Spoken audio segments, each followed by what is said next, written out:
السلام علیکم ویورز، اگر آپ کو ہماری ویڈیوز پسند آتی ہیں تو پلیز ہماری ویڈیوز کو لائک کریں، دوستوں میں شیئر کریں اور ہمارے چینل آزاداری ٹی وی اکاڑا کو سبسکرائب کریں اور ساتھ ہی بیل آئیکن کو ضرور دبائیں تاکہ ہماری لیٹسٹ ویڈیوز آپ تک پہنچتی رہیں۔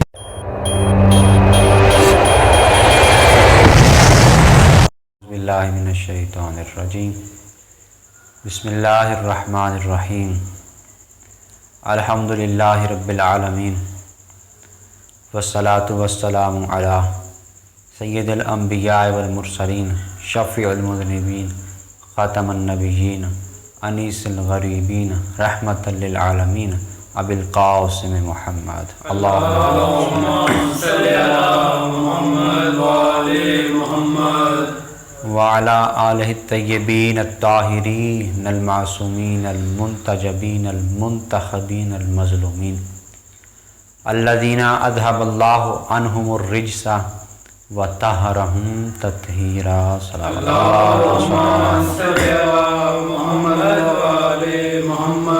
علی لعنۃ اللہ اعدائہم ومنکر فضائلہم مقصرین ملعونین الی یوم الدین۔ اما بعد فقد قال اللہ سبحانہ وتعالی فی محکم کتابہ الاعلی وقولہ الحق، بسم اللہ الرحمن الرحیم، وما تشاءون الا ان یشاء اللہ رب العالمین۔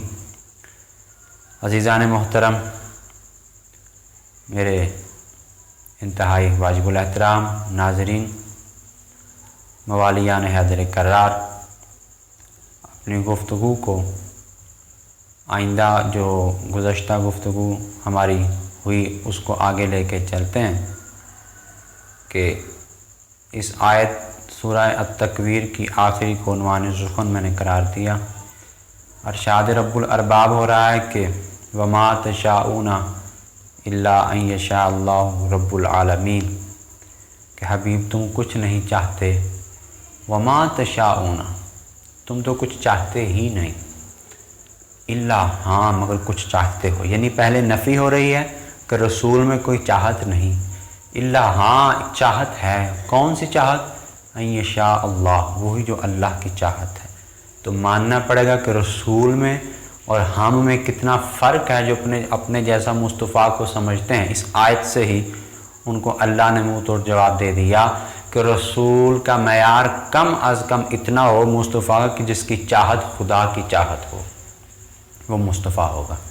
کہ یعنی اس معیار پہ ہے اللہ کے رسول کہ جانتے ہیں، اس آیت سے یہ ثابت ہو رہا ہے کہ اس کا مطلب یہ نکلا کہ یہ وہی چاہتے ہیں جو خدا چاہتا ہے۔ مطلب یہ نکلا کہ ان کو پتہ ہے کہ خدا کیا چاہتا ہے۔ کائنات میں کوئی دعویٰ نہیں کر سکتے خدا کا ارادہ کیا ہے۔ جو خدا کے ارادوں سے، خدا کی چاہتوں سے واقف ہو وہ آل محمد ہیں، مصطفیٰ کے ذات ہیں۔ مصطفیٰ جو کہ کل ذات ہیں۔ کل جیسے میں نے کہا آل محمد اہل بیت مصطفیٰ کے عضو ہیں، ان کے جزو ہیں، ان کے حصے ہیں۔ جو اس عنوان کو جناب مولا حسن مجتبیٰ علیہ السلام کی نسبت سے ہم لے کے چل رہے ہیں کہ مولا حسن، جس کے بارے میں رسول نے فرمایا ہے کہ حسن منی ہو، حسن مجھ سے ہے، حسین منی، حسین مجھ سے ہے، اہل بیت مجھ سے، انہم منی وانا منہم، میں ان میں سے ہوں اور یہ اہل بیت مجھ میں سے۔ مطلب کہ رسول کل ہیں اور اس کے عضو، اس کے جزو کیے جائیں تو وہ آل محمد حسن، حسین، علی و فاطمہ بنتے ہیں۔ اب جو کل چاہے گا، جو کل میں چاہت ہوتی ہے وہی اس کے عضو میں چاہت ہوگی۔ اس کی مثال اس واقعے سے بلکہ حقیقت دلیل کے طور پہ پیش کر رہا ہوں۔ ایک بہت پیارا واقعہ الدامۃ الثاقبہ والا لکھتا ہے، اللہ کے رسول ایک مرتبہ مسجد میں بیٹھے اصحاب کے ساتھ اور خطبے کے بعد مسجد کے باہر آئے، گلی میں کھڑے ہیں، اچانک کیا دیکھتے ہیں کہ امام حسن مجتبیٰ بچپن میں ہیں، گھر سے نکلتے ہیں اور نانا کی طرف آہستہ آہستہ انتہائی وقار اور متانت سے چلتے ہوئے آ رہے ہیں۔ لوگ دیکھ رہے ہیں کہ اتنا بچپن پن ہے کہ بچپن میں خاصیت ہوتی ہے کہ سنجیدگی بچپن کے خلاف ہوتی ہے، لیکن امامت اور عصمت کسی عمر کے، کسی وقت کی محتاج نہیں ہوتی، وہ اپنے اثرات دکھاتی ہے۔ امام حسن بچپن انتہائی متانت اور وقار سے نانا کی طرف چلتے آ رہے ہیں، ادھر سے مولا حسن نانا کی طرف چلتے آ رہے ہیں، ادھر رسول خدا حسن کے قصیدے پڑھ اپنے اصحاب میں۔ کیا دیکھتے ہیں کہ اچانک ایک طرف سے ایک عربی بدو آ رہا ہے رسول کی طرف۔ اللہ کے رسول فرماتے ہیں کہ اے میرے صاحب، اب یہ جو آ رہا ہے یہ مجھ سے گستاخی کرے گا اور تم نے اس کا کوئی جواب نہیں دینا، انتہائی خاموشی سے سننا۔ اب وہ آتا ہے اچانک اللہ کے رسول کے سامنے اور کہتا ہے کہ تم میں سے محمد کون ہے؟ یہ روایت جناب حذیفہ یمانی اصحابی رسول روایت بیان کر رہے ہیں۔ وہ کہتے ہیں کہ ہم نے کہا، جب اس نے یہ کہا کہ تم میں سے محمد کون ہے، اس کی اس بد کلامی کو سن کے ہم سب بےتاب اور مضطرب ہو گئے کہ رسول خدا نے فرمایا کہ میں محمد ہوں، بتا کیا چاہتا ہے؟ وہ کہتا ہے کہ اے محمد، جب سے میں نے تجھے دیکھا نہیں تھا میرا بغض کسی حد تک تھا، لیکن آج جب تجھے دیکھ لیا ہے تو میرا بغض کئی سو گنا اور بڑھ چکا ہے۔ یہ سننا تھا کہ اصحاب میں ایک وہ غصے کی لہر دوڑی، انہوں نے مضطرب ہو کے جب پیمانہ لبریز ہونے لگے، الجھنے لگے، تو رسول نے فرمایا کہ میں نے کہا نہیں تھا کہ یہ مجھ سے بد کلامی کرے گا، مگر تم نے کچھ نہیں کہنا، اور تم میں سے کچھ سن سکتا ہے تو بیٹھو ورنہ چلے جاؤ۔ اللہ کے رسول فرماتے ہیں کہ بتا کیا چاہتا ہے؟ اس وقت وہ عربی بدو کہتا ہے کہ اگر تو نبی کا دعوت کرتا ہے تو مجھے کوئی دلیل دے، اگر تو نبی ہے تو اس کی دلیل پیش کر۔ اب یہاں پہ وہ لفظ جس کے لیے میں نے اس واقعے کو کوٹ کر رہا ہوں، اللہ کے رسول فرماتے ہیں اگر تجھے میری نبوت کی دلیل میرا ایک عضو دے تو کیا قبول کرو گے؟ حیران و متعجب ہو کہتا ہے کہ یا رسول اللہ، اے محمد، کہ کیا عضو بولتے ہیں کبھی؟ اذان نے کب سے بولنا شروع کیا؟ جب یہ کہنا تھا تو اللہ کے رسول نے امام حسن کی طرف دیکھ کے فرمایا بیٹا حسن، اس کو ذرا جواب دو۔ یعنی اللہ کے رسول حسن کو اپنا عضو کہہ رہے ہیں اور اپنی نبوت کی دلیل کے طور پہ حسن کو پیش کر رہے ہیں۔ امام حسن اس کی طرف دیکھتے ہیں، جو اس نے دیکھا بچے کی طرف، کہتا بچے کے ساتھ میری کلام، یہ تو میری شان توہین ہے۔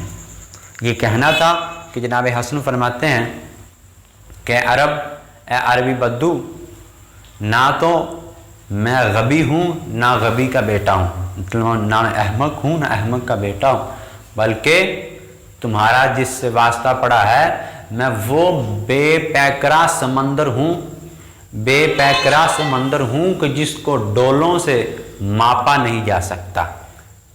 میں اتنا عمیق سمندر ہوں علم کا جس کو ڈول سے ماپا نہیں جا سکتا۔ مولا حسن گفتگو فرما رہے ہیں اس عرب سے۔ مولا فرماتے ہیں کہ میں وہ سمندر ہوں کہ جس کے پاس ہر جہالت کی شفا ہے۔ بتا تو، مولا حسن فرماتے ہیں کہ میں تجھے یہ بتا دیتا ہوں کہ تو گستاخ ہے، بد کلام ہے اور بے دین ہے، لیکن اس کے باوجود جب تو یہاں سے جائے گا تو کلمہ پڑھ کے جائے گا۔ کہتا ہے کیا دلیل ہے آپ کے پاس؟ مولا حسن فرماتے ہیں تم لوگوں نے رات کو چند لوگوں نے مل کے یہ میٹنگ کی کہ محمد جو کہ بنی ہاشم کا انتہائی بردبار شخص ہے، اسے قتل کرنے کے بارے میں کون ہوگا ایسا؟ تو نے کہا تھا کہ میں اسے قتل کروں گا، بس تو یہ ارادہ کر کے نکلا۔ رات کو جو ہی تو نکلا اچانک آندھی چلی، آندھی کا چلنا تھا کہ سیاہ رات چھا گئی، تاریکی چھا گئی ہر طرف، تجھے راستہ ڈھونڈنا مشکل ہو گیا، ستارے آسمان کی جھڑ کے پیچھے چھپ گئے، ٹیلوں سے کبھی تو ٹکرا کے، ٹیلوں سے جب تو ٹھوکر کھاتا ہے زمین پہ گرتا ہے، کبھی کانٹوں میں الجھتا ہے، کبھی جھاڑیوں میں گرتا ہے، نہ کوئی آتش کا کوئی ذرہ، نہ کوئی آسمان پہ تارا جسے دیکھ کے تو سفر اپنا طے کر سکتا۔ تو انتہائی پشیمان، انتہائی پریشان، مضطرب کے عالم میں رات گزاری کہ صبح ہوئی، یوں ادموا سا چلتا ہوا تو آیا تو آگے سے تو نے ہمیں دیکھ لیا۔ جب امام حسن نے اس کی رات کی یہ کیفیت بیان کی، فوری قدموں پہ گر کے کہتا ہے کہ آقا آپ نے تو وہ میری کیفیت بیان کی کہ اگر میرے ساتھ کوئی میرا ساتھی بھی ہوتا تو میرے اندر کی کیفیت بیان نہ کر پاتا۔ خدا کی قسم کہ میرے اور خدا کے درمیان میری اس حالت کے بارے میں کوئی نہیں جانتا تھا، یہ بتائیے کہ آپ کا دین کیا ہے؟ مولا حسن فرماتے ہیں کہ لا الہ الا اللہ محمد الرسول اللہ۔ اس وقت کلمہ پڑھایا اور یہ ثابت کیا کہ آل محمد کے خاندان کا کوئی بچہ ہے، کوئی بڑا ہے، وہ عین نبوت کے علم پہ فائز ہوتا ہے۔ جس طرح کہ نبی اپنے علم پہ فائز ہے، اسی طرح زبان لعاب رسالت کا یہ تاثیر ہے۔ مولا حسن اور مولا حسین، تاریخ نے لکھا ہے کہ یہ انہوں نے جناب سیدہ کا دودھ نہیں پیا رضاعت کی عمر میں، جب تک ماں کو دودھ پیا تھا، بلکہ اللہ کے رسول آتے تھے، اپنی زبان چساتے تھے 24 گھنٹوں میں ایک دفعہ مولا حسن و حسین کو، تو وہ ان کا دودھ اور غذا ہوتی تھی۔ تو جو رسالت کا لعاب چوس چوس کے بڑے ہوں، کیسے نہیں رسالت کا پورا علم ان کے اندر سرایت کر چکا ہوگا۔ یہ آل محمد کے جو عضو رسول ہیں، جزو رسول ہیں، جو رسول چاہتا ہے وہ یہ چاہتے ہیں، جو یہ چاہتے ہیں رسول چاہتا ہے، اور جو رسول چاہتا ہے وہ خدا چاہتا ہے۔ کہ اس کا ایک عظیم شان واقعہ کہ مولا حسن معاویہ کے دور میں، معاویہ کہتا ہے، اعتراض کرتا ہے کہ اے فرزند علی، کہ تیرے نانا تو کھجور کے دانے بتا دیا کرتے تھے اپنے علم نبوت سے، تم جو اس کے جانشین اور وارث ہونے کا دعویٰ کرتے ہو، کیا تمہارے پاس بھی وہ علم اور کمال ہے؟ مولا حسن فرماتا ہے کہ میرے نانا سے تو لوگ کھجور کے وزن پوچھتے تھے کہ یہ کتنے وزن میں ہوگا، اس کی کلو میں، 2 کلو میں، لیکن میں حسن تمہیں عدد میں بتا سکتا ہوں کہ اس درخت پہ کتنی کھجور ہیں۔ کہتا ہے اس درخت، مولا فرماتے ہیں کہ اس درخت پہ 4004 کھجوریں ہوں گی۔ وہ فوری معاویہ نے اپنے غلام سے کہا کہ خوشے اس کے اتارو۔ جب اتارے گئے، وہ ایک ایک دانہ کر کے گننے لگا، تو اس نے ایک کھجور کا دانہ اپنے ہاتھ میں چھپا لیا، گنے گئے تو 4003 کھجوریں۔ معاویہ جو کہ انتہائی پشیمان و پریشان، محو پریشانی کے عالم میں اپنی گشت بادندان ہو کے کھڑا ہے۔ مولا فرماتے ہیں جو اس نے کہا کہ 4003، مولا اس غلام کے قریب کا فرمایا کہ اپنی مٹھی کھولو۔ وہ کہتا ہے حسن خدا کا قسم، مجھے ایک کھجور کو چھپانے سے کیا ملنا تھا، جبکہ آپ کا علم بالکل ثابت ہے، ایک کھجور سے کیا فرق پڑنے والا ہے۔ مولا فرماتے ہیں کہ تم مٹھی کھولو گے یا پھر میں حکم دوں کھجور گواہی دے۔ یہ کہنا تھا، جب اس نے کھولی تو کھجور اس کے ہاتھ میں تھی۔ تو یہ علم العادات، یہ علم آل محمد کا علم رسالت ہے، اور خدا نے جو آل محمد کو علم دیا، علم لدنی کے مالک ہے۔ یہ خدا کے ارادوں کی، خدا کی مرضیوں کی، خدا کی چاہت کے یہ مالک ہوتے ہیں۔ اللہ نے اپنا امر انہی کے سپرد کیا ہے کائنات میں، یہ اول الامر ہیں۔ ایک اور واقعہ پیش کر کے ختم کرتا ہوں آج کی اس تقریر کو، کہ مسجد کوفہ میں مولا علی خطبہ دے رہے ہیں۔ روم کے بادشاہ نے خط لکھا معاویہ کو، اور اس میں کچھ سوال تھے۔ اس نے کہا کہ تو سوالوں کا جواب دے گا تو میں مان جاؤں گا کہ تو آخری نبی محمد مصطفیٰ کا سچا جانشین۔ اب کجا وہ اور کجا علم کی بات، اس نے اپنا ایک مکار ساتھی جو اس کا مشیروں میں سے تھا، اس کو اس نے منتخب کیا اور یہ خط دے کے کوفہ میں مولا علی کے پاس بھیجا۔ وہ بندہ آیا، مولا مسجد میں خطبہ دے رہے تھے، خطبے کے دوران کھڑا ہو کہتا ہے کہ یا علی، میں بھی آپ کی رعیت میں سے ہوں، ذرا مجھ پہ بھی کرم فرمائی، میرے بھی سوالوں کے جواب دیجیے۔ میں کہ خبردار، ہم جانتے ہیں کہ تم کون ہو، تمہارا نام کیا ہے، تمہارے بابا کا نام کیا ہے، تم کہاں سے آئے ہو، کس مقصد کے لیے آئے ہو۔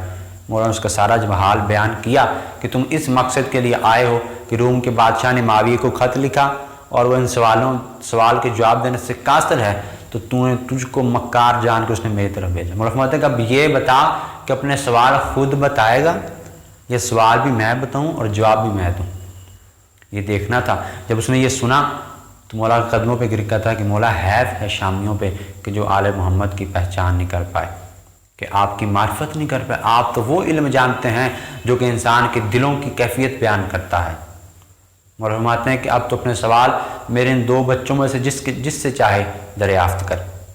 اس نے سوال اپنے مولا حسن کے سامنے جو ہی پیش کیے تو مولا حسن، ایک لمبی فہرست تھی، اس میں جو آخری سوال تھا روم کے بادشاہ نے لکھا کہ بتائیے کہ کائنات میں وہ 10 چیزیں ایسی کون سی ہیں جس میں سے ہر چیز دوسری چیز سے طاقتور اور وزنی ہے۔